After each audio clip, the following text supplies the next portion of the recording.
Vote সাম্রাজ্যে গেল গেল রব উঠেছিল তৃণমূলের।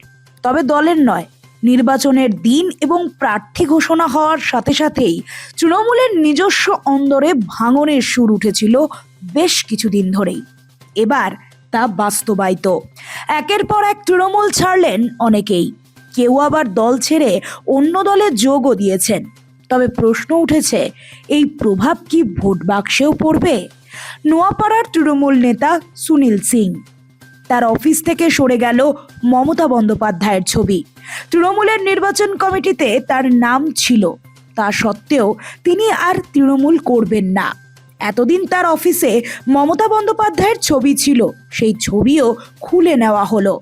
এতদিনের জল্পনা শেষ, তৃণমূল কংগ্রেসের সঙ্গে সব সম্পর্ক ত্যাগ করলেন তিনি। টিকিট আজকে যে টিকিট ছিল, আজকে তৃণমূল কংগ্রেসে আমি আজকে ছেড়ে দিলাম। টিকিট কাটা হয়ে গেছে, 4 ঘন্টা আগে কনফার্ম হয়ে যাবে আজকে। হ্যাঁ, টিকিট কাটা হয়েছে, আজকে ডেট আছে 30 তারিখ। 4 ঘন্টা আগে কনফার্ম হবে। তো 4 ঘন্টা আগে কনফার্ম হলে আপনার জানিয়ে দেবো যে হ্যাঁ কনফার্ম হয়ে গেছে। তৃণমূল কংগ্রেস ছেড়ে দিয়েছে, এটা কনফার্ম হয়ে গেছে। বিশ্বাস, যে দলে বিশ্বাস যদি না হয় দল করা উচিত না। কি বিশ্বাস কেন করছিল না? বিশ্বাস কেন করছিল না, দলের ব্যাপার আছে। 2022-এ আমাকে পার্টি জয়েন করিয়েছিল, আমি তো কাউন্সিল ইলেকশন লড়িনি। তো দল যখন 2022-এ আমার দল নিয়েছিল পার্টিতে, 2022 থেকে 2026 অবধি কোনো দলে আমার কাজে লাগাইনি। আমি বারবার আপনাদের মাধ্যমে বলছিলাম দলে কাজে লাগাচ্ছে না, বসিয়ে রেখেছিল। কারণটা একটাই কারণ আছে, অর্জুন সিং আমার আত্মীয়। দেখুন, ছেলে বাবার সঙ্গে পলিটিক্যাল ডিফারেন্স থাকে। অর্জুন সিং তো অনেক দূরের রিলেটিভ আমার। তার সত্ত্বেও যদি দল বিশ্বাস না করে, তাহলে এই দলে 1 মিনিটে থাকা উচিত না। বিজেপি থেকে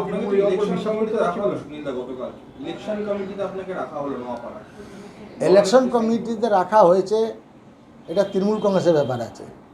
ওনারা আমাকে বলেছিলেন যে আপনার ইলেকশন কমিটি কনভেনার করা হচ্ছে নোয়াপাড়া বিধানসভা। ওনারা বলেছিলেন আমাকে সবার সামনে গারুলিয়া পৌরসভা কনভেনার করা হবে। আমি সবার কাউন্সিলের সামনে ডিনাই করেছিলাম যে আমি কনভেনার হব না। এই জন্যে হব না, 2022 থেকে 2026 অবধি কোনো কাউন্সিলর সঙ্গে আমার কথাবার্তা নেই। যে কাউন্সিলর সঙ্গে কথাবার্তা নেই, ওইখানে কনভেনার হয়ে কোনো পার্টিকে আমি এগোতে পারবো না। দলে গুরুত্বহীন ছিলেন? নিশ্চয়ই গুরুত্বহীন ছিলাম। দল যখন কাজে লাগাচ্ছে না, তারাই গুরুত্বহীন ছিলাম। পার্থমিট বলছেন কমিটিতে রাখা হয়েছে না, এই তৃণমূল কংগ্রেসের লিস্টে তো আমার নাম আছে। তো ওনাদের মধ্যে কী আছে এটা আমি বলতে পারবো না। ওনারা নিজেই জানুন কে লিস্ট বের করছে, কে বলছে কি রাখা হবে না। তো ওনার লিস্টে তো নাম ছিল আমার। কমিটি যে নোয়াপাড়া বিধানসভা কমিটি হয়েছে, ওনাদের নাম আছে আমার। তো এবার পার্থমিট কী বলছে না, ওনার কম্পিউটার কী বলছে, আমি এটা বলতে পারবো না। এটা ওনাদের ব্যাপার। একবারে বিধায়ক, 3 বারের চেয়ারম্যান, 25 বছরের কাউন্সিলর। আমি কাউন্সিলর হারিনি, আমি 2022-এ কাউন্সিলর লড়িনি। কাউন্সিলর জিতার হারার জন্যে কোনো পার্টি সিম্বল আমার জন্য প্রয়োজন নেই। কেন প্রয়োজন নেই? আমি নির্দল থেকে স্টার্ট করেছিলাম 95-এ। আমি নির্দল হয়ে আমি বাড়িতে আমরা 3 জন জিতেছিলাম, আমি, আমার বাবা, আমার দাদা। আমি আজ পর্যন্ত কাউন্সিলরে হারিনি। নিশ্চয়ই দল যদি যোগদান দেবো বিজেপিতে, তো ডাপটে হয়ে নামবো। ডাপটে মানে কি, মানুষ চাইছে বিজেপি সরকার হোক, মানুষ চাইছে পরিবর্তন। ও পরিবর্তন মধ্যে কিছু যদি আমার যোগদান হয়, তো নিশ্চয়ই আমি ওর মধ্যে যোগদান করব। অন্যদিকে তৃণমূল ছেড়ে জাতীয় কংগ্রেসে ভিড়লেন বাদুড়িয়ার বিধায়ক কাজী আব্দুর রহিম। এবারের বিধানসভা নির্বাচনে টিকিট না মেলায় তৃণমূল ছেড়ে জাতীয় কংগ্রেসে যোগ দিলেন বাদুড়িয়ার বিধায়ক কাজী আব্দুর রহিম। গতকাল সোশ্যাল মিডিয়ায় দলত্যাগের পর আজ দিল্লিতে গিয়ে আনুষ্ঠানিকভাবে কংগ্রেসে ভিড়লেন তিনি। যোগদানের পর তিনি স্পষ্ট জানান, তৃণমূল যে তাকে টিকিট দেবে না তা তিনি আগেই জানতেন এবং মনে মনে কংগ্রেসে ফেরার সিদ্ধান্তও নিয়ে ফেলেছিলেন। তার এই পদক্ষেপে বাদুড়িয়ার রাজনৈতিক সমীকরণে বড় বদল আসতে পারে।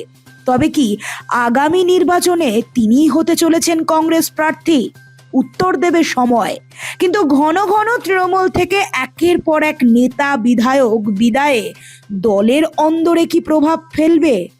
এখন সেটাই দেখার।